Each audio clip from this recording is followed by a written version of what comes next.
오늘 말씀의 내용을 우리가 간단히 한번 살펴보면 십자가의 도가 멸망하는 자들에게는 미련한 것이요 구원을 얻는 우리에게는 하나님의 능력이라. 이 십자가로 말미암는 이 구원, 이 복음 전도가 안 믿는 사람들에게는 미련하게 보이는 것이다. 그러나 구원 얻는 사람들에게는 하나님의 능력이더라 라는 것입니다. 기록된 바 내가 지혜 있는 자들의 지혜를 멸하고 총명한 자들의 총명을 폐하리라 하였으니, 지혜 있는 자가 어디 있느냐? 선비가 어디 있느냐? 이 세대의 변사가 어디 있느냐? 하나님께서 이 세상의 지혜를 미련케 하신 것이 아니냐? 하나님께서 만물을 창조하시고 다스리시는 그 하나님이 인간의 지혜를 어둡고 미련하게 했다. 하나님의 지혜에 있어서는 이 세상이 자기 지혜로 하나님을 알지 못하는 고로 하나님께서 전도에 미련한 것으로 믿는 자들을 구원하시기를 기뻐하셨도다. 그러니까 죄에 빠져서 멸망해 가는 이 사람들을 하나님이 구원을 주셔서 일부를 구원받게 해서 영원히 하나님의 은혜를 찬양하며 감사하며 하나님과의 이 사랑의 관계 속에서 영원히 살기를 하나님이 원하셨습니다. 그래서 그 구원을 얻게 해주는데 그냥 자동적으로나 인간의 어떤 노력이나 의지력으로나 어떤 것으로 지혜로 얻게 한 것이 아니고 이 하나님의 이 전도로, 이 복음 전도로 구원을 얻게 해놨다는 것입니다. 그런데 인간 스스로는 아무리 똑똑해도 하나님을 알지 못하도록 해놨다는 것입니다. 이게 참 문제지요. 이 사람은 똑똑해서 요즘에 보니까 그 돌이라는 연세대 교수도 하고 그러는 거 있죠. 돌박사 하는 사람. 되게 똑똑한 척 해가지고 성경도 읽었다고 그러고 불교도 뭐를 안다고 그러고 유교도 뭐를 잘 알고 이래가지고 종교를 하는데 기독교를 그렇게 비웃고 조롱하고 그럽디다. 왜냐? 자기가 똑똑하다고 생각해서 하나님이 어디에 있느냐 이거죠. 하나님이 어디에 있느냐. 그렇게 보다 보니까 교회가 아주 이기적이고 계약한 단체, 사기꾼의 단체로 그는 보이나 보죠. 그러니까 교회를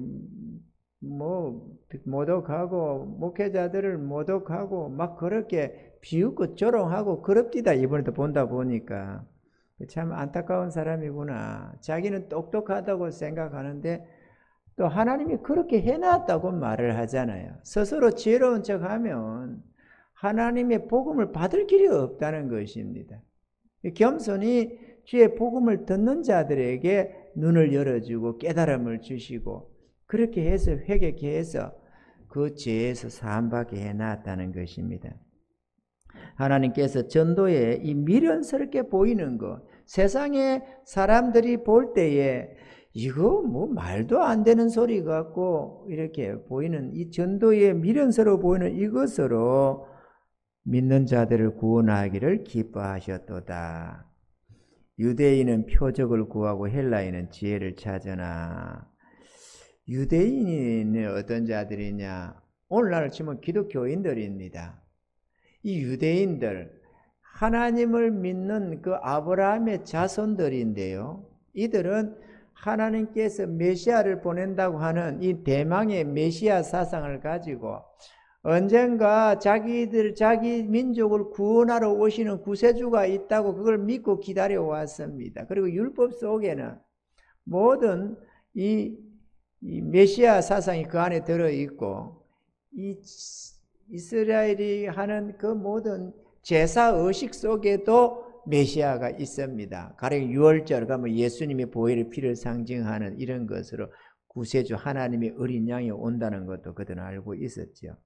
그래서 유대인들은 자꾸 표적이 저분이 자기가 구세주라고 하는데 저분이 진짜 맞냐 이렇게 뭔가 확실한 표적을 보기를 원했다는 것입니다. 그리고 헬란이라고 하는 이 지혜자들은, 세상의 지혜자들은 지혜를 찾는다. 그게 진짜 옳으냐, 인간의 이성에 합당하냐, 자꾸 이걸 찾았다는 것입니다. 그런데 주를 믿는 주의 백성들은, 주의 성도들은 십자가에 못 박힌 그리스도를 전했다는 것입니다. 예수 십자가, 우리는 다 죄인이다. 주의 십자가의 은혜를 믿으면 구원받는다. 그러니까 예수를 믿어라, 예수를 믿어라, 이렇게 했다는 거지요. 그렇게 전하니까 유대인들은 그게 꺼리끼들어지는 거지. 저게 진짜 저거 맞냐? 우리가 진짜 죄인 맞아? 우리가 오늘까지 하나님의 법을 지키고 모든 제도를 지키면서 우리가 속죄제, 속건제, 번제, 화목제 드려오면서 우리가 죄 씻음 받아가면서 하나님의 법대로 살아서 거룩한 백성으로 자청해 왔는데 진짜 우리가 죄인 맞아? 저 예수를 믿어야만 우리가 구원받아? 이렇게 어렵게 지더라는 거죠. 그들이 볼 때는. 그리고 이방인들이 볼 때 저건 말도 안 되는 소리야. 무슨 예수를 믿어서 구원받으라고 하냐. 이렇게 보이더라는 것이. 그런데 오직 부르심을 입은 자들에게 주의 구원함을 얻은 성령으로 부름받은 하나님의 구원의 백성들에게 있어서는 유대인이 되었건 이방인이 되었건 그리스도는 하나님의 능력이요 하나님의 지혜이더라라는 것입니다. 할렐루야. 하나님의 미련한 것이 사람보다 지혜 있고, 그러니까 아무리 지혜를 어리석어 보여도 하나님의 말씀이 무한한 지혜요. 하나님의 약한 것이 사람보다 강하니라. 아무리 별 것 없어 보여도 그게 하나님의 능력이더라라는 것입니다. 할렐루야. 이 십자가에 돌아가는 이 복음은 유한겔리온, 이렇게 유한겔리온이라 하는데 의미하는 바는 좋은 소식, 기쁜 소식이란 뜻입니다. 죄에 빠진 인간이 누구든지 예수 믿으면 죄 용서받고 의롭다함을 얻어서 구원받는다는 것입니다. 그게 우리 죄인들에게는 가장 큰 기쁜 소식이요 좋은 소식이라는 겁니다. 우리가 세상을 살면 기가 번쩍 뜨이는 좋은 소식들, 기쁜 소식들이 있습니다. 예를 들어서 주식 투자를 많이 해놓고 있는데 주식값이 확 올랐다. 이거 얼마나 기쁜 소식이에요. 뭐? 그렇게 더블로 올랐어? 이러면 말할 것도 없겠지요. 이거 기쁜 소식, 좋은 소식. 또 어떤 사업에 투자처를 찾고 있는데 누가 내 거기에 회사 투자해 주겠다 이러면 이것도 얼마나 기쁜 소식이요 좋은 소식이겠습니까? 홀로 사던 남자나 여자가 좋은 배필이 있다고 하는 소식도 좋은 소식, 기쁜 소식이 될 수 있고, 죽어가던 환자가 치료약이 있다는 것도 좋은 소식, 기쁜 소식이 있습니다. 그런데 이 지구상에 좋은 소식, 기쁜 소식이 많이 있겠는데도 복음이라고 하는 이 복된 소식, 이 유한겔리온이라는 것은 그 어떤 것에도 해당 사항이 없고 죄인이 용서받고 구원받는다고 하는 이 복음, 예수 십자가의 은혜를 복음이라고 하는 것입니다. 아멘이죠. 그런데 이 십자가의 도가 구원받지 못하는 세상 사람에게는 미련하게 보이고 어리석어 보인다는 것입니다. 그래서 우리가 전도를 하다 보면은 예수 믿으면 구원받는다고, 우리는 다 하나님 앞에 죄인이니까 구원받아야 됩니다. 우리가 오늘 죽을지 내일 죽을지 모르니까 죄 용서받지 않고 어느 날 덜컥 죽어버리면 영원히 저주받습니다. 지옥 형벌 받습니다. 그러니 하나님의 용서를 믿고 받아들이라. 이렇게 전하면은 그런 거 너나 잘 믿으라고 합니다. 왜 그러느냐? 복음의 진가를 몰라서 그러는 것입니다. 아멘이죠? 미국에 고물상을 하는 한 청년이 있었는데요. 옥반지를 하나 구해가지고 끼고 있었습니다. 그리고 사람들, 친구들이나 누구를 만나면 이 옥반지, 고물상에 돈도 없는 사람, 이거 내 집 보물 1호야 이렇게 하면서 자랑질을 했습니다.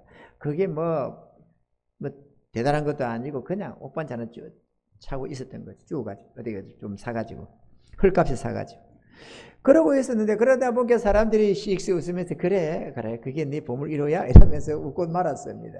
그런데 하루는 하도 주머니 사정이 딱하고 궁하고 먹을 게 없어가지고 그래 이거라도 팔아가지고 밥이라도 한 끼 먹어야 되겠다 싶어서 보석상에 갔습니다. 그때 보석상 주인이 이 떡볶이를 가지고 가만히 이렇게 검사를 하더니만은 $10,000를 준다고. $10,000. 눈이 번쩍 떠였습니다. 근데 이 청년이 그래도 좀 이렇게 머리가 팍팍 잘 돌아가는 청년이 돼가지고, 이것 봐라, 이 가치 있는 거네, 이렇게 싶어가지고, 그것을 알겠다고 나왔습니다. 그리고 꼴통품 상에 가서 가격을 물었습니다. 그랬더니 꼴통품 주인이 보더니만은 100만 달러의 가치가 있다는 거예요. 그 왜 그러느냐? 거기 보니까 돋보기로 가만히 보면 그 안에 이 별 볼일 없는 이 옥반지 안에 불어로 조세핀이라고 써져 있더라는 거죠. 그 이게 언제 18세기에 나폴레옹이 자기 아내에게 가난할 때 결혼 선물로 하나 준 거야. 그 반지였던 겁니다. 그러니 얼마나 진가가 있겠어요. 그때부터 이 청년이 삶이 달라졌다고 합니다. 하나님의 능력인 이 복음의 가치도 알고 보면은 깜짝 놀랄 정도의 가치를 가지고 있습니다. 성경은 이 복음으로 얻는 이 구원의 가치를 밭에 감추인 부활이라고 했고, 전 재산을 팔아서 살 만큼 소중한 것이라고 말을 하고 있는 것입니다. 할렐루야. 이 같은 구원을 세상의 지혜로는 절대로 얻을 수가 없게 하시고, 오직 이 전도라고 하는 이 미련스럽게 보이는 것으로 구원을 받게 하셨다라는 것입니다. 골로새서 1장 26절에는 이 비밀은 만세와 만대로부터 오므로 감추었던 것인데 그의 성도들에게 나타났고, 이걸 복음을 비밀이다 이렇게 말을 했습니다. 골로새서 1장 28절에는 이 비밀은 너희 안에 계신 그리스도니 곧 영광의 소망이니라 라고 했습니다. 복음은 하나님의 비밀인 것입니다. 비밀이다 보니까 모르는 사람은 전혀 그 가치를 모른다는 것입니다. 이 비밀은 비밀을 알고 있는 주인이 가르쳐 줘야만 알 수가 있는 것입니다. 아무리 금고에 많은 금은 보화가 들어있어도 비밀번호 모르면 꺼내 쓸 수가 없고, 통장에 많은 돈이 들어있어도 비밀번호 모르면 모르잖아요. 복음의 비밀에는 하나님의 세 가지 위대한 능력과 지혜가 들어있습니다. 우리는 이것을 오늘 우리가 한번 집중해서 짧은 시간이나마 살펴보고자 하는 것입니다. 첫째, 하나님 말씀의 이 비밀, 이 죄 사함을 받게 하는 능력이 있고 지혜가 있습니다. 인간은 죄를 짓고 죄를 가지고 태어나서 또 죄 가운데서 살아갑니다. 많은 죄를 지었으며 또 앞으로도 많은 죄를 지을 수밖에 없는 연약한 존재들입니다. 아멘이죠? 죄를 지으면 반드시 그 죄값을 지불을 해야 합니다. 이게 하나님과의 언약의 관계 속에 있습니다. 하나님이 법을 제정하시고 그 법을 집행하시는데 우리는 그 법에 의해서 살아야 하는 존재들인데, 하나님의 법에 의하면 우리는 다 영원히 저주받아서 멸망받아야 할 죄인들인 것입니다. 하나님 보시기에 부정한 자들이고 불의한 자들인 겁니다. 아멘이죠. 그리고 이 죄의 대가가 지옥에서의 영원한 형벌이라는 것입니다. 로마서 6장 21절을 보면 너희가 그때에 무슨 열매를 얻었느뇨? 이제는 너희가 그 일을 부끄러워하나니 이는 그 마지막이 사망임이니라. 그래서 죄의 삭은 사망이다 이렇게 말씀을 하고 계시는 겁니다. 범죄한 영혼은 반드시 사망이라고 하는 곧 영원한 형벌을 받을 수밖에 없는데, 이 복음 안에 있는 이 죄 용서함을 얻게 되면 지옥의 형벌에서 건짐을 받는다는 겁니다. 지옥 형벌을 안 받는다는 것입니다. 하나님의 보내심을 받아 이 땅에 오신 예수님께서 저와 여러분의 죄를 대신 짊어지시고 저주를 받으셔서 우리의 죄값을 다 사해놨습니다. 이 예수 공로를 믿는 자마다 죄 용서함을 받게 해놨습니다. 할렐루야. 사단은 아주 간악하고 교묘한 존재입니다. 하나님의 형상대로 지원받은 인간을 하나님이 창조하시고는 그에게 복을 주어서 생육하고 번성하고 땅의 모든 것에 충만하고 다스리라고 복을 주셨습니다. 그랬더니만 이 사단이가 하나님을 대적해가지고 하나님이 형상대로 지은 하나님의 백성들을 멸망시키려고 해가지고 유혹을 해서 죄에 빠뜨려 버렸습니다. 그리고는 아주 통쾌하게 웃었을 것입니다. 하나님의 손으로 하나님의 형상대로 지원받은 하나님의 백성들을 하나님이 친히 심판하도록 만들어 놨습니다. 모든 아담의 후손은 다 죄에 빠졌고 죄 가운데 살다가 영원히 지옥 행보를 받게 해놨습니다. 지옥은 끔찍한 곳입니다, 여러분. 지옥은 정말로 참혹하고 끔찍한 곳입니다. 이 지구상에 살아간 가장 고통스럽게 산 사람이 한 사람을 꼽으라고 한다면 창세일을 한 사람은 나오겠죠. 가장 고통스럽게 살다가 간 한 사람. 그 사람은 정말로 생지옥 같은 삶을 살았을 것입니다. 그런데 그 사람의 고통이 아무리 커서도 지옥의 고통에 비하면 1000분의 1도 10,000분의 1도 안 된다는 것입니다. 지옥은 끔찍한 곳입니다, 여러분. 지옥은 너무도 두려운 곳이고 너무도 고통스러운 곳입니다. 그곳에 가서는 안 됩니다. 이 땅에 아무리 고통스러워도 그래도 끼니 때마다 그래 조금씩은 먹을 수 있고 조금씩은 마실 수 있고 그래도 때때로 잘 수 있습니다. 때때로 쉼이 있습니다. 하다못해 죽을 것 같으면 기절해서라도 쉼을 얻습니다. 그러나 지옥은 그럴 수가 없습니다. 영원히 저주받는 곳입니다.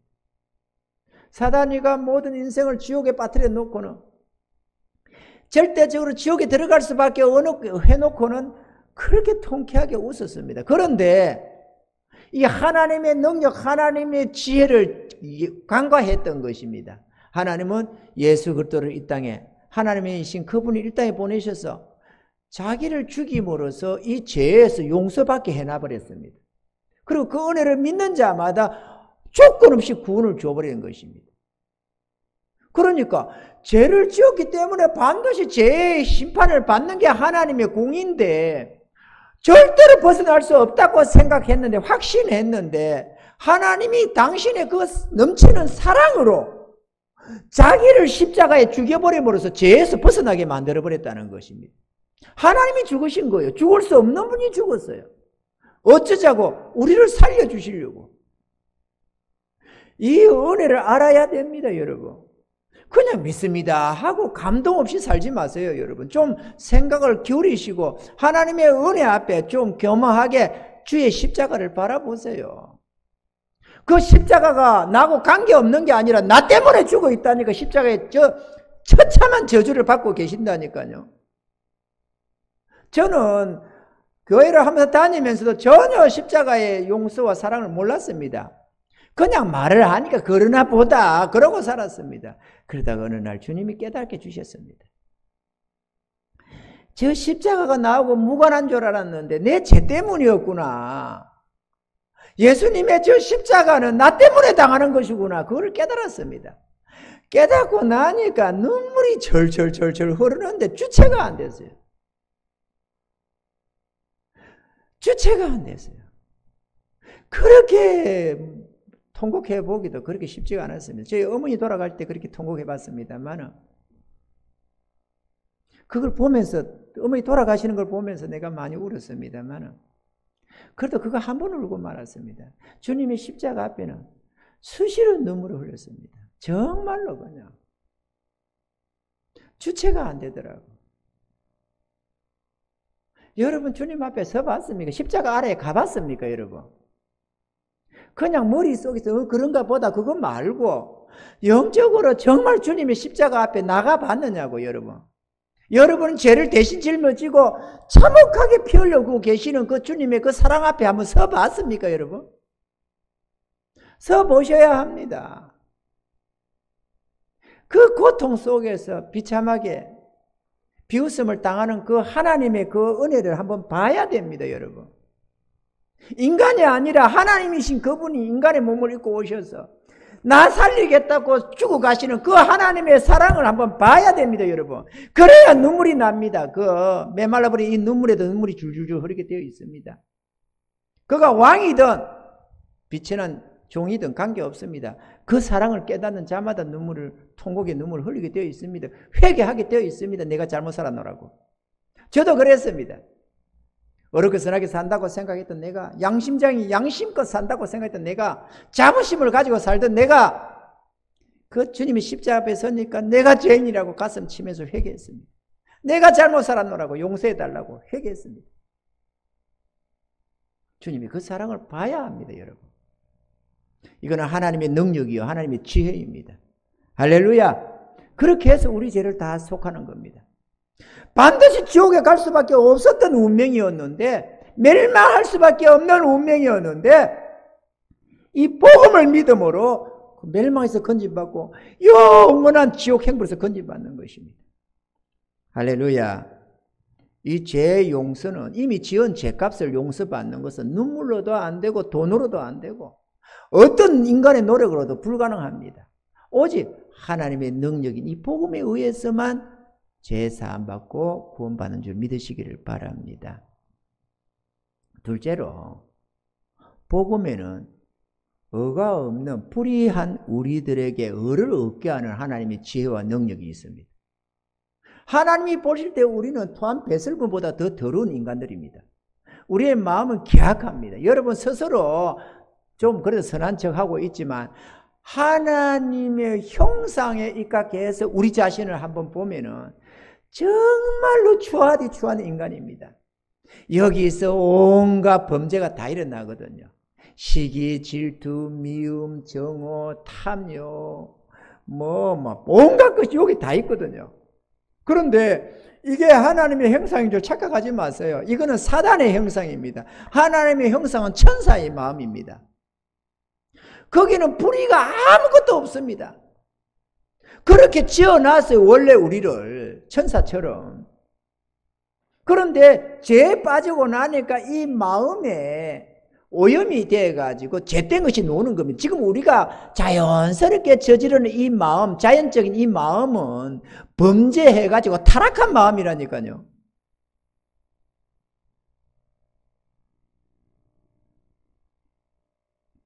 그런데 지옥을 안 가는 것은 죄가 용서받으니까 안 가지만 천국에 가기 위해서는 의로움이 있어야 됩니다.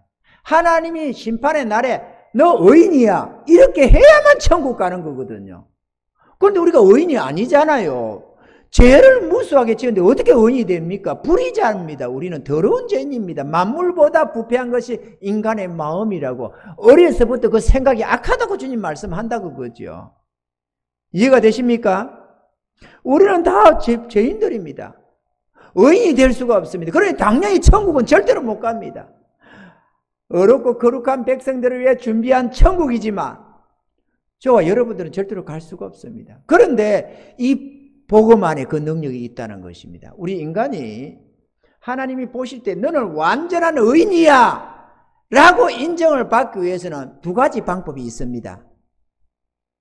우리 모두가 아는 첫 번째 방법은 내가 어렵게 사는 것입니다. 문제는 천사처럼 완벽하게 어렵게 살아야 된다는 거예요. 죄를 조금 더 범해서는 안 된다는 것입니다. 심지어는 이 적극적인 죄와 소극적인 죄라는 것도 있는데 깊이 들어가면 적극적인 죄는 내가 악을 행한 것입니다. 미워하고 시기하고 두드리 패고 도둑질하고 이런 나쁜 짓을 한 게 적극적인 죄입니다. 또 소극적인 죄가 있습니다. 이건 뭔가 하면 사랑을 실천해야 되는데 사랑을 실천 안 했다. 그 죄라고 한다 이거죠. 마음에 생각한 것도 악한 걸 생각했으면 그거 악하다고 죄를 여기는 겁니다. 한번 생각해 보세요. 네 부모를 공경해라. 근데 별로 공경을 잘 안 했어. 그 죄다 이거예요. 남이 이웃이 어려움 당하는데 도와줘야 되는데 안 도와줬어. 죄다 이거예요. 그러니까 하나님이 보시는 죄는 무궁합니다. 우리가 죄라고 생각하는 개념하고는 전혀 다릅니다. 아멘이죠? 우리는 더러운 오염물질적인 이런 오염된 마음을 가지고 있다 보니까 인간끼리 서로 비교해 보면서 나는 저 사람보다 좀 나은 것 같아. 저 사람 나빠. 이러면서 말이야. 내가 안 하면 다 나쁘다고 손가락질하고 저 나쁜 놈들 이러잖아요. 그런데 하나님이 볼 때는 우리는 50부 100보다는 겁니다. 이해가 되시죠? 우리는 죄인들입니다. 우리는 어려움을 하고는 거리가 먼 불의자들입니다. 그런데 어를 얻으려면 평생을 선하게 살아야 되는데 성경에 이렇게 말씀합니다. 야고보서 2장 10절로 11절에 누구든지 온 율법을 지키다가 그 하나에 거치며 모두 범한 자가 되나니 간음하지 말라 하시니가 또한 살인하지 말라 하셨은저 네가 비록 간음하지 아니하여도 살인하면 율법을 범한 자가 되느니라. 그래서 천가지 만가지 하나님의 모든 법을 다 일평생 지켜야 되는데 하나만 범해도 범법자가 된다는 겁니다. 그러면 불의자가 되는 거예요. 의인하고는 거리가 멀어져 버리는 것입니다. 이해가 되시죠? 그 첫사람 아담도 여기에 넘어가 가지고 결국은 죄를 범해 가지고 범죄자가 돼버린 것입니다. 그런데 죄인으로 태어난 우리가 이미 죄를 많이 지었고 불의자가 되어 있는데 어떻게 우리가 어려워지느냐 그거죠. 우리 스스로 아무리 선하게 살아도 의인이 안 됩니다. 아멘이죠? 세상의 모든 종교는 어렵게 살라고 합니다. 그러면 잘 될 거라고 합니다. 그런데 하나님은 그것은 절대로 잘 안 된다. 복음을 믿어야 된다고 하는 겁니다. 이게 인간 세상이 볼 때 어리석고 미련하게 보인다는 거예요. 세상의 다른 종교는 선하게 살라잖아요. 그러면 잘 될 거라고. 근성징악, 여러분 잘 듣는 말이잖아요. 그죠?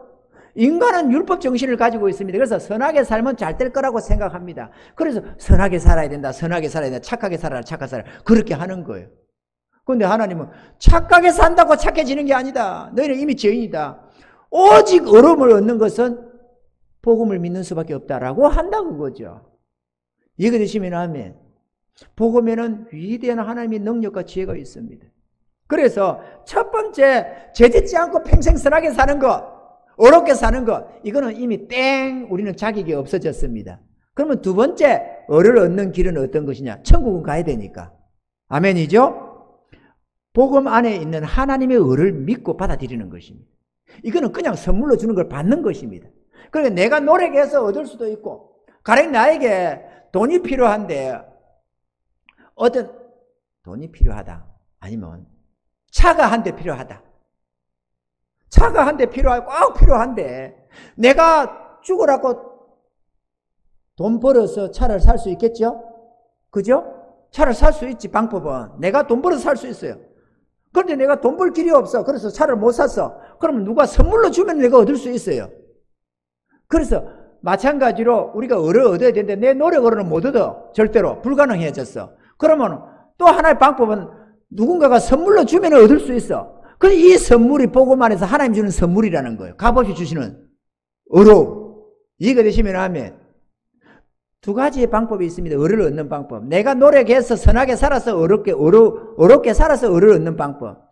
또 하나는 예수 공로로 값없이 믿음으로 받는 방법. 두 가지가 있다는 거죠. 예수 믿는 믿음으로 받으라 그거죠. 로마서 1장 17절에는 이렇게 말씀합니다. 복음 안에는 하나님의 의가 나타나서 믿음으로 믿음에 이르게 하나니 기록된 바 오직 의인은 믿음으로 말미암아 살리라 한것 같으니라. 그러니까 예수님께서 이 땅에 오셔서 죽기까지 하나님의 법에 복종하심으로 우리를 위해서 의를 하나 이루어 놨습니다. 마치 십자가에 달려 우리 죄값을 감당하시듯이 죄 용서함을 이루어 놓으시듯이 마찬가지로 우리의 의를 어렵다 하기 위해서 의를 이루어 놨는데 십자가는 우리의 죄값이기도 하지만 십자가는 죽기까지 하나님의 뜻에 순종해서 이루어 놓은 하나님의 의다 그거죠. 예수님이 태어나서 죽는 날까지 한 번도 죄를 범하지 않고 하나님의 뜻에 죽기까지 복종해가지고 의를 이루어 놨습니다. 그거는 예수님을 위한 게 아니고 우리를 위해서 이루어 놓은 것입니다. 이해가 되시면 아멘. 그래서 로마서 10장 4절에는 이렇게 말씀을 합니다. 그리스도는 모든 믿는 자에게 의를 이루기 위하여 율법의 마침이 되시니라. 우리가 뭐가 뭔지 잘 몰라도 처음에 오는 나오고 은혜를 별로 못 입고 한 사람들이 하나님의 비밀을 다 어떻게 알겠어요? 우리가 학교 공부도 유치원부터 시작해서 초등학교, 중학교, 고등학교, 대학은 뭐 이렇게 가면서 그래 배워도 다 못 배우는데 하물며 하나님의 나라의 진리를 무슨 죄로 한꺼번에 다 알겠습니까? 그러나 예수 믿으면 이 모든 것을 다 그냥 받습니다. 그리고 믿음 생활을 통해서 하나님의 말씀을 듣고 배우고 가다 보면은 하고 점차 모든 것이 밝혀지기 시작하는 것이죠. 이해가 되시면 아멘. 처음에는 모자이크처럼 말이야. 처음에 한 개, 두 개 이렇게 모자이크 붙여봤자 뭔 그림인지 모르잖아요. 그런데 다 조각을 다 맞추고 나면은 형상이 나타나는 것처럼 우리가 처음에는 뭘 모르고 해도 예수 믿으면 예수 십자가의 은혜를 믿고 받아들이면 그 안에서 제사함도 어렵다함도 구원함 다 얻는 것입니다. 아멘이죠. 다 알아야만 구원받는 게 아니고 하나님의 용서를 믿고 하나님의 구원을 믿으라. 할렐루야. 그렇게 해서 이 절대적인 어려움을 얻는 것입니다. 우리가 틀림없이 불의자가 맞는데 예수 공로로 이 예수 공로를 우리가 믿음으로 말미암아서 하나님은 예수 안에서 우리를 딱 보면서 너는 의인이야 라고 인을 쳐준다는 겁니다. 이게 칭의라는 것입니다. 그래서 불의한 우리가 하나님의 어렵다면 얻어 천국에 들어가는 겁니다. 이건 놀라운 하나님의 지혜의 능력입니다. 이해가 되시면 하면 아니 죄인이 어떻게 천국 가? 갑니다 여러분. 예수님이 이루어놨다니까요. 우리는 믿음으로 죄 용서한다 받고 믿음으로 어렵다함도 얻어서 가는 것입니다. 할렐루야. 놀라운 기적입니다. 인간이 어떻게 무조건 지옥에 끌려 들어갈 수밖에 없는 우리 죄인이 어떻게 지옥의 행보를 면할 수가 있겠습니까? 그런데 그 면하는 게 하나님의 지혜의 능력이었고 죄인된 우리가 어떻게 천국에 들어갑니까? 그런데 그곳에 가게 하시는 것이 하나님의 지혜의 능력인 것입니다. 그래서 예수 그리스도는 예수 십자가의 은혜는 비밀이고 하나님의 능력이고 하나님의 지혜라고 오늘 본문에 말씀하는 것입니다. 할렐루야. 세 번째로 이것도 놀라운 역사인데요. 복음에는 타락한 인간의 성품을 새롭게 변화시키는 하나님의 지혜와 능력이 있습니다. 범죄함으로 타락하여 아담 안에서 잃어버린 하나님의 형상을 예수 안에서 다시 되찾게 하는 것이 있습니다. 어떠한 죄인도 복음을 믿고 주님을 영접해 드리면 하나님의 자녀가 되는데 하나님의 자녀가 되게 해가지고는 새로운 성품으로 재창조를 이루어 주십니다. 우리가 재창조함을 받아가는 것입니다. 새로운 성품을 부여받아 가는 것이죠. 그래서 그거를 베드로후서 1장 3절에 4절에 이렇게 기록합니다. 그의 신기한 능력으로 생명과 경건에 속한 모든 것을 우리에게 주셨으니 이는 자기의 영광과 덕으로서 우리를 부르신 자를 알므로 말미암음이라. 이로써 그 보배롭고 지극히 큰 약속을 우리에게 주사 이 약속으로 말미암아 너희로 정욕을 인하여 세상에서 썩어질 것을 피하여 신의 성품에 참여하는 자가 되게 하려 하셨으니 신의 성품에 참여하게 했다. 다시 말하면 그 하나님의 형상을 되찾게 하고자 했다라는 말씀입니다.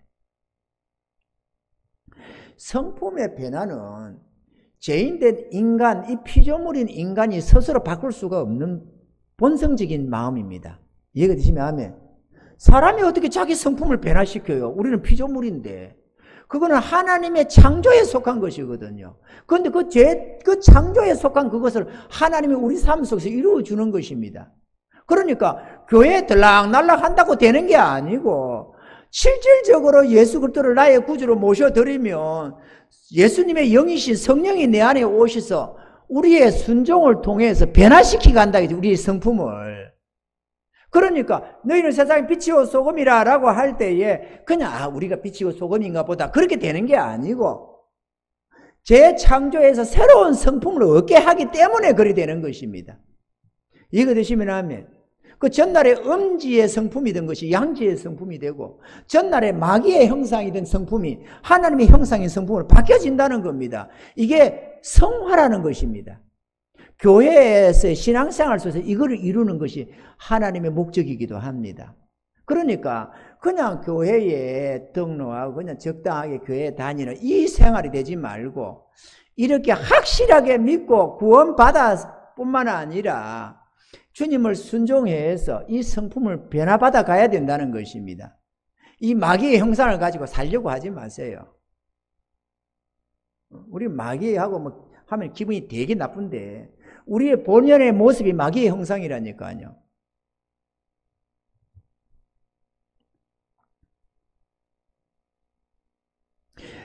오직 창조주 하나님의 권능에 속한 이 일을 하나님이 하시는데 복음을 믿고 받아들여서 주님을 순종해 나가면 인간의 본성과 성품이 새롭게 변화되는 놀라운 경험을 하게 됩니다. 우리 자신도 놀라는 거예요. 아니, 어떻게 이렇게 바뀔 수가 있냐? 전날에 내가 아니야. 내 안에 없던 형상이 나타나는 겁니다. 인간으로서는 절대로 가질 수 없는 마음이 생겨요. 우리 인간 속에 없는 마음입니다. 이 신의 형상에 속한 거, 하나님의 형상이 아니고는 불가능한 성품이 우리 안에 들어온다니까요. 그걸 스스로가 느끼면서, 야, 내가 전날에 이런 게 없었는데. 그건 너무 놀라운 것들이 많아요. 그건 누가 만들어내겠어요? 그거 하나님이 안 하고는. 불가능한 거거든요. 예를 들어서 아가페 사랑. 아가페 사랑은 하나님께만 있는 거지 인간이 가질 수 없는 마음입니다. 죄인들은 이기적인 마음인지라 뭔가 내게 이익 손해를 따져가면서 뭔가 내 마음에 들 때 뭔가를 할 수 있는 거거든요. 그런데 아가페 사랑은 조건 없는 사랑입니다. 무조건적으로 나를 위한 게 아니라 상대방을 위해서 모든 걸 해버려요. 이게 하나님의 형상이거든요. 아가페 사랑이. 이 아가페 사랑이 속에서 노는 거예요. 내가 어떻게 일부러 하려는 게 아니고 아가페 사랑이 논다 이거죠. 하나님만이 가지는 이 독특한 성품을 우리 안에서 논다 이거죠. 그래서 남을 위해서 자기 목숨도 주는 존재가 생기는 겁니다. 어떻게 남을 위해서 자기 목숨을 바쳐요? 남 모르는 사람을 향해서? 그런데 한다 이거예요. 너무도 많은 사람이 그렇게 실천합니다. 남을 위해서 자기 재산을 내놓는 거예요. 어떻게 그게 가능해요? 인간이 남이 그 훔쳐서라도 챙기려는 게 인간의 마음인데. 왜 그럴까요? 변화돼서 그래요. 하나님의 형상을 되찾아서 그래요. 할렐루야.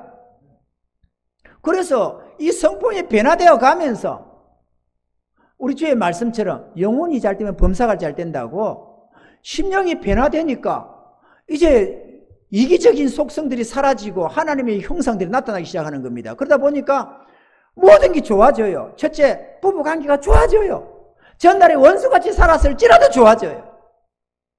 예수 믿으면 바뀌게 되어 있습니다. 내 성품이 변화돼서 위해주고 아껴주고 사랑하고 모든 걸 하는데 어떻게 안 좋아져요? 세상에 그걸 누구나 다 갈망합니다. 누구든지 나를 진짜 이해해주고 나를 사랑해주고 내가 좀 잘못해도 용서해주기를 바랍니다. 남자든 여자든.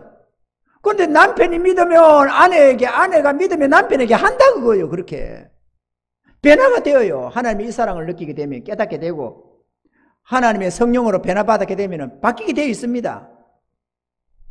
그러다 보니까 전날에는 내 마음이 안 든다고 뭐라 그거 어쩌고 막 그랬는데 이제는 내 마음이 안 든다가 아니라 나를 그에게 마음에 들게 해주려고 그를 위로하려고 노력하는 거예요. 그를 위해서. 그러니 안 좋아질 수가 없죠. 인간관계가 좋아질 수밖에 없습니다. 인간관계가 좋아져요. 부부관계만이 아니라 부모-자식 관계도 좋아지고 친구들 관계도 좋아지고 좋아질 수밖에 없어요. 성품이 바뀌는데 왜 안 되겠어요? 천사를 안 좋아할 사람이 어디 있겠어요? 바뀌어줘요. 그러다 보니까 변화가 일어나니까 이제 그때부터 하나님이 복을 주시는데 범사가 잘 되게 하는 겁니다. 평안을 누립니다. 절대로 인간이 누릴 수 없는 평안을 누립니다. 여러분 믿든 안 믿든 여러분 들어보세요. 제가요 옛날에 내 삶에 있어서 가정생활이나 내 삶에 있어서 염려, 근심, 걱정을 옛날에 말하기를 한 3년 됐나 그런 염려를 해본 지가 이렇게 생각을 말해 왔었습니다. 그러다가 또 몇 년이 지나니까 한 6, 7년 됐나 내 가정을 염려해 본 지가 이렇게 됐어요. 그러고도 한없이 세월이 지나왔습니다. 이제는 언제쯤에 내가 내 삶을 혹은 내 가정생활을 염려해 봤는지 기억이 없습니다. 아마 모르긴 모르다 15년도 더 지났을 겁니다. 한 번 염려해 본 적을. 여러분 그게 가능합니까? 매일같이 염려하며 걱정하는 그 일을 15년도 더 전에 해봤다니까. 한 번도 안 해봤다니까요. 이걸 누가 믿겠느냐고. 이런 평안함을. 인간은 불가능해요. 옛날에 우리 어른들이 말하기를 천석구는 천가지 걱정, 만석구는 만가지 걱정을 가지고 있다고 했어요. 걱정이 없어요. 안 해요. 그럼 나만 안 하겠어요? 우리 장로님한테 물어도 언제쯤 있고 이럴 걸 할걸요? 없다니까. 이 주님의 은혜 앞에 순종해 나아가면 하나님이 우리 안에서 염려와 걱정을 죄다 거둬 가버리십니다. 없어집니다. 그래서 강 같은 평강을 누리는 거예요. 강 같은 평강. 내게 강 같은 평화. 이게 장난이 아니라니까, 노래가 아니라니까요. 진짜 고백할 수 있어요. 아멘이죠? 하나님이 주시는 은혜들입니다. 이 복을 주려고 우리를 부르는 거예요. 복음만에는 이런 능력이 있습니다. 성품이 변화돼요. 그래서 평안을 누립니다. 또 부유함을 누립니다. 없는 것 같지만 모든 것을 가지고 있어요. 가난한 것 같지만 많은 사람을 부유하게 합니다. 정말로 마음의 부유함을 가지고 삽니다. 부족함을 못 느끼고 삽니다. 정말로 말이죠. 한번 맛봐봐야 돼요. 안 보면 모릅니다. 아이고, 목사님이 가진 게 뭐 있다고.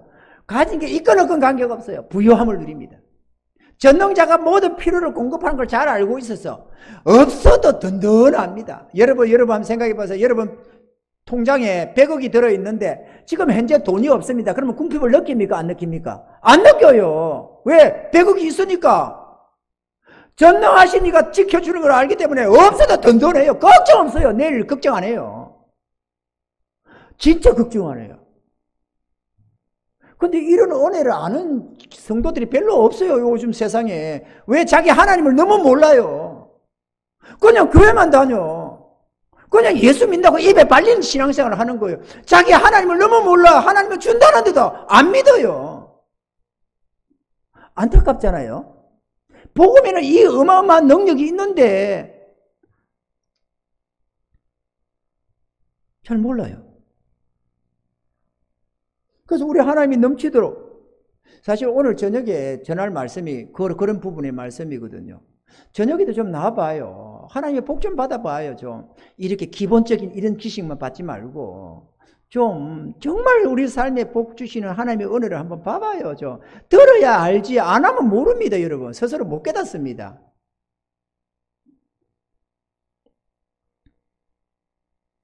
시간이 좀 지났네요.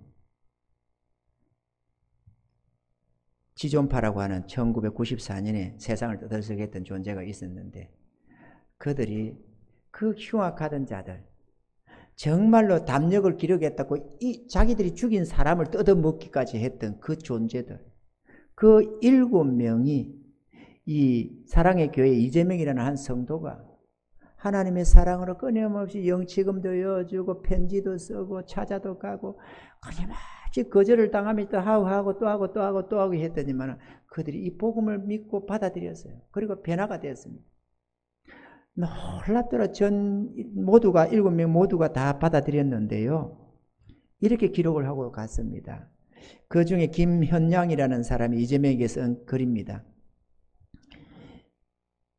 요즘에 경기도 지사 이재명이는 흉악한 짓을 다 해가지고 말이야 별짓을 다 하는데 이 이재명은 다 사람이 달라요. 그죠? 이재명이 기분이 영 나쁜데 이 사람은 좋은 사람이에요. 이렇게 편지를 보냈습니다. 많은 내용이 있겠지만 좀 요약해보면은, 하나님의 사랑은 너무도 크고 넓고 깊어 아무리 퍼내도 마르지 않는 샘물과 같습니다. 예수님을 영접한 감옥은 저에게는 천국입니다. 이렇게. 그는 사형받던 날 형장에서 찬송가 405장 나 같은 죄인 살리신 그 찬양을 부르면서 갔다고 합니다. 사형 집행 현장에 벗어놓은 운동화 속에는 누가복음 23장 43절에 오늘 내가 나와 함께 나그네 있으리라 이 말씀과 야고보서 4장 14절에 내일 일을 너희가 알지 못하는도다 너희 생명이 무엇이냐 너희는 잠깐 보이다가 없어지는 안개니라는 말씀이 들어 있었다고 합니다. 강동원이라는 사람의 편지에는 예수님은 나의 죄를 대신하여 십자가에 죽으심으로 나의 죄를 사하여 주시고 구원하여 주셨습니다. 사랑을 받기만 할 수는 없잖아요. 이 선생님이 넣어주신 방한복을 몸이 약한 분에게 주었습니다.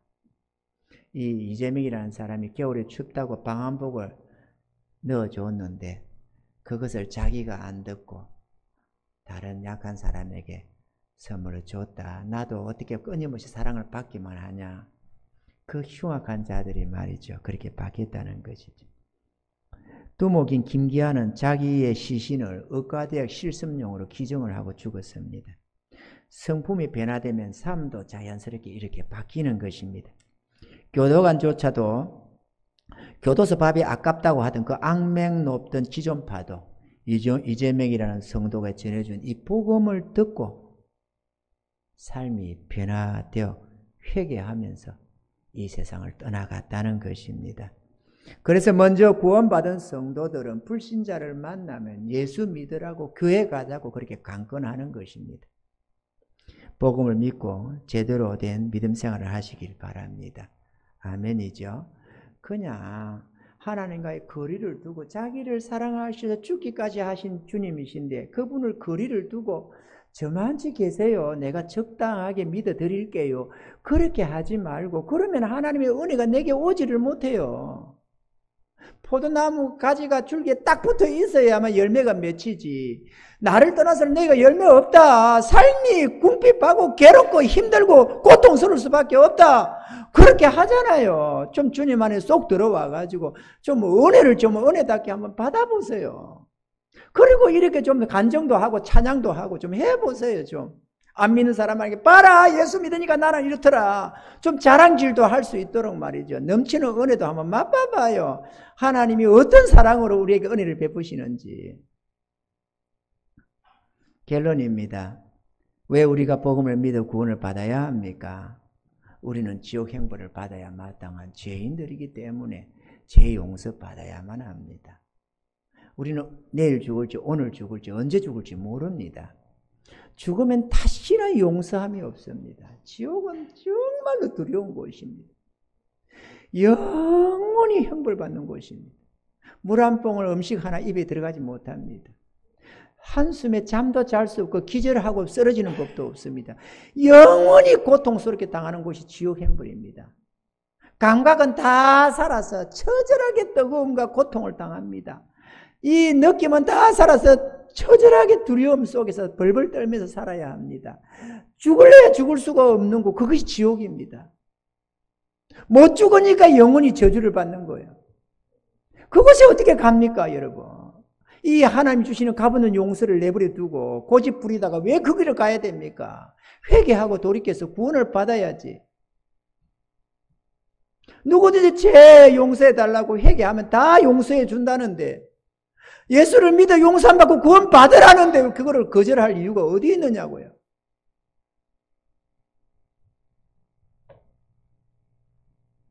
우리의 삶이 이 땅에서 죽으면 끝나는 게 아니라 그때부터 영원한 세계로 들어갑니다.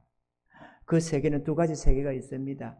죄인들이 가는 지옥의 세계, 의인들이 가는 천국의 세계. 그곳에서 영원히 인생이 갈라섭니다. 다시는 변화가 없습니다. 지옥에 가면 가서 보고 온 사람들이 간정들이 보면 간정이 참 많거든요. 많이 돌아다니거든요. 간정을 듣다 보면은 너는 가서 내 백성들에게 이걸 보고 전해라 해서 안 가겠다고 됐다 해도 가서 너는 보고 가서 전해라 이래가지고 주님이 데리고 가는 자들이 있어요. 지옥을 보여주고 천국을 보여주려 가면은 거기 보면 자기 아버지가 뭐나 고통하는 것도 보기도 하고 또 누가 어떻게 뭐 어떤 목사가 당하는 것도 보고 누가 보는 별의별 그 고통 당하는 걸 봅니다. 그런데 그들이 하는 말이 주님 한 번만 용서해 달라. 한 번만 용서해 주면 내가 영원히 하나님 섬기겠노라고. 한 번만 용서해 달라고. 그런데 주님도 운다는 거예요. 용서를 할 수가 없다는 거예요. 그렇게 하지 않느냐. 다시는 용서가 없다고. 이 땅에서 기회밖에 없다고. 주인도 안타까워서 운다는 거예요. 그런데 길이 없어요. 다시는 용서가 없는 게 지옥입니다, 여러분. 한 번만 용서해 달라는데 용서가 없어요. 영원히 저주받습니다. 그것이 어떻게 가려고 그래요? 나 가려고 안 하는데 그러면 회개해야지. 그리고 주의 구원을 확실하게 믿고 받아들여야지 왜 양발을 걸쳐서 교회에다가 한 발 걸치고 세상에다 한 발 걸치고 그렇게 사느냐고.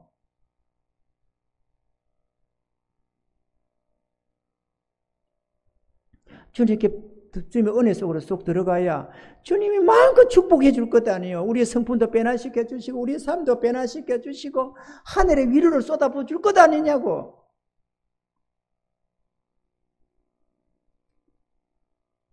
하나님이 구원을 주실 때, 기회를 주실 때 그 은혜 속에 들어가야 됩니다. 우리는 이렇게 생각합니다. 내가 언제든지 예수 믿으려면 믿을 수 있어. 그런데 안 그렇습니다. 주권이 주님께 있지 우리에게 있는 게 아닙니다. 우리의 죽음도 우리 생명 같지만 우리에게 주권이 있는 게 아니고 주님이 언제 부르느냐에 따라서 결론이 납니다. 마찬가지로 우리의 마음도 우리 마음대로 안 됩니다. 하나님이 기회를 줄 때 내가 순종해야지. 주님이 부르실 때야 아멘 해야지. 내가 그분의 은혜를 거절하고 나면은 어느 때인가 주님이 나를 포기해버리는 때가 옵니다. 나를 주님이 포기해버리면 다시는 구원에는 절권할 수가 없습니다. 절대로 용서 못 받습니다. 그러니까 주님이 포기할 때까지 기다리지 마세요. 주님이 포기할 때까지 기다리지 마세요. 제가 사랑하는 분이 있거든요. 끔찍히 사랑해서 그를 붙들어 주려고 애를 쓴 분이 있습니다. 정말로 처절하게 내가 붙들어 주려고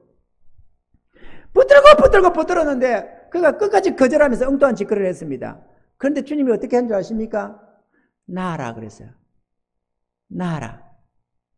그래 나았습니다. 다시는 내 기억 속에 없어져 버렸어요. 주님이 놓으래요. 나아버리래요. 내가 포기했습니다. 그 영혼이 구원 받겠어요? 절대로 못 받아요. 주님이 포기해버리면 구원이 없어요. 우리에게 주권이 있는 게 아니라니까 그분에게 주권이 있다니까요. 그래서 우리는 그분을 주인이라고 하잖아요. 하늘과 땅에 있는 모든 자가 그분 앞에 무릎을 꿇게 되어 있습니다. 복종하셔야 됩니다, 여러분. 내가 아무 때나 예수 믿을 수 있을 것 같습니까? 안 그렇습니다, 여러분. 죽는 날도 내가 마음대로 못하고 내 마음도 내가 마음대로 안 됩니다. 주님이 불어주실 때에 기회 있을 때에 회개해야지. 다시는 기회가 없을 수 있어요. 그게 언제일지 누가 압니까? 불러줄 때 회개해야지. 내가 말하는 이분은 장로였습니다.